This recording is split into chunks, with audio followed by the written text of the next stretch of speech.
You are listening to Telling Tales by Namrata.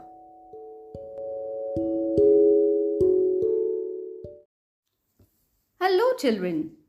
Today we are going to listen to a very famous story about the three little pigs.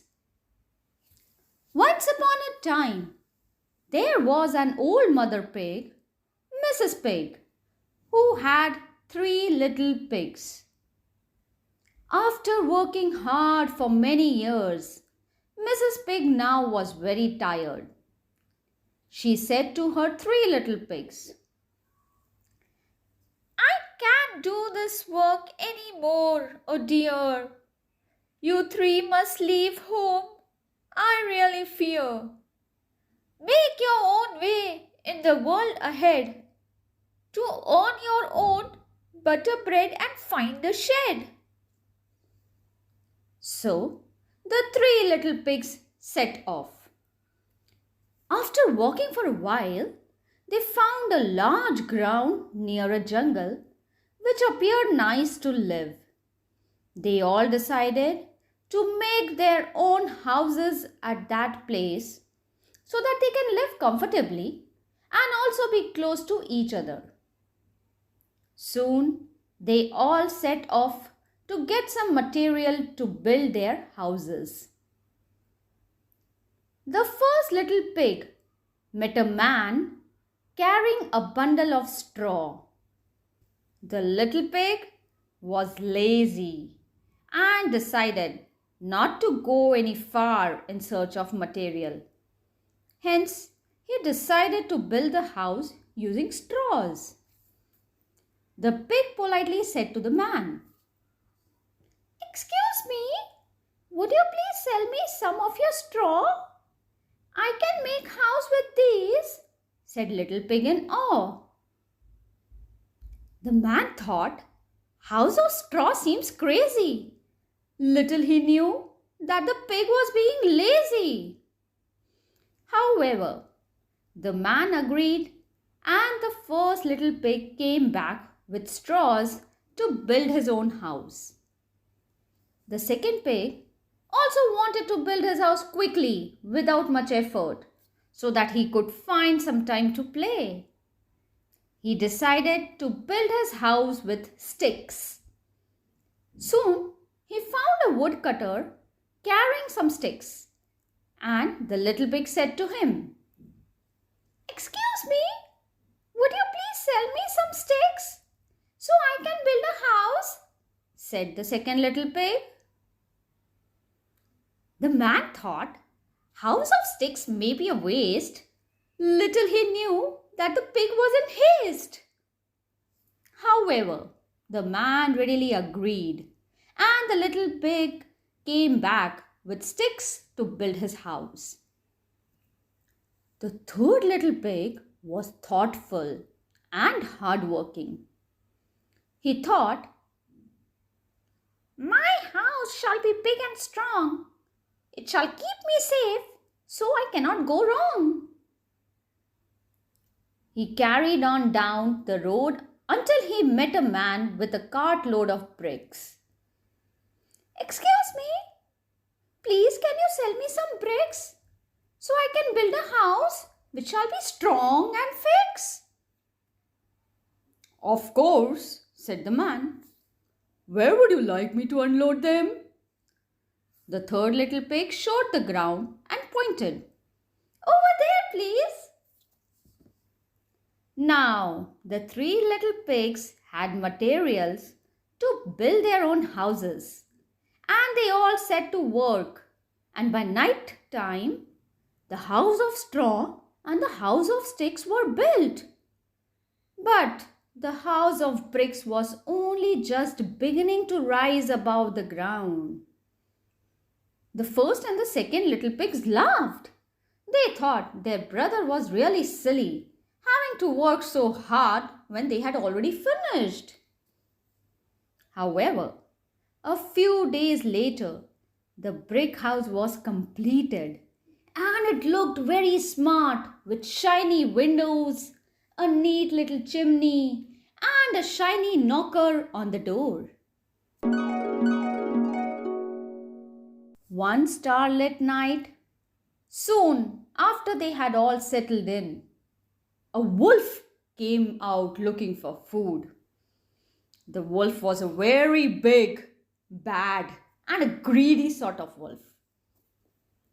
By the light of the moon, he saw the first little pig's house of straw, and he crept up to the door and called, little pig, let me come in.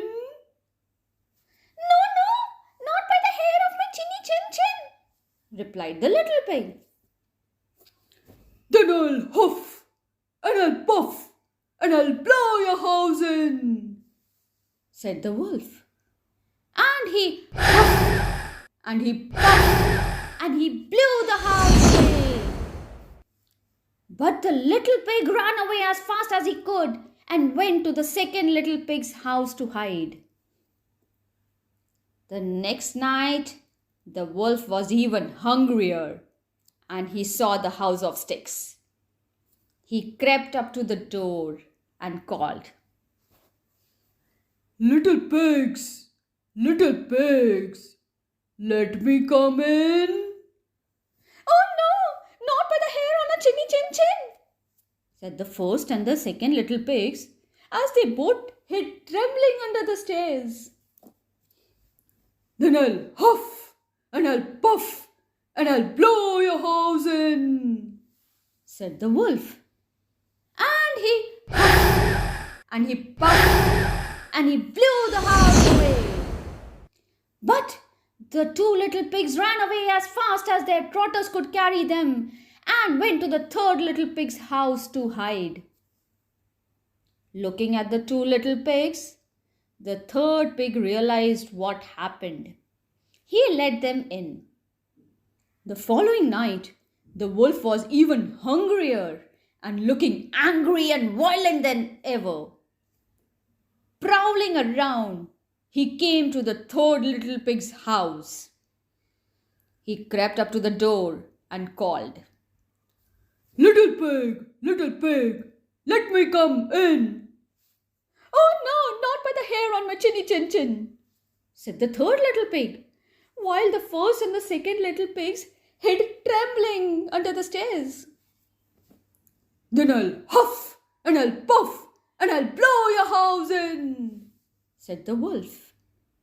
And he huffed and he puffed and he blew. But nothing happened. So he huffed and he puffed and he blew again, even harder. But still nothing happened. The brick house stood firm. The wolf was very angry and getting even hungrier by the minute. I'm going to eat you all. Just wait and see, he growled.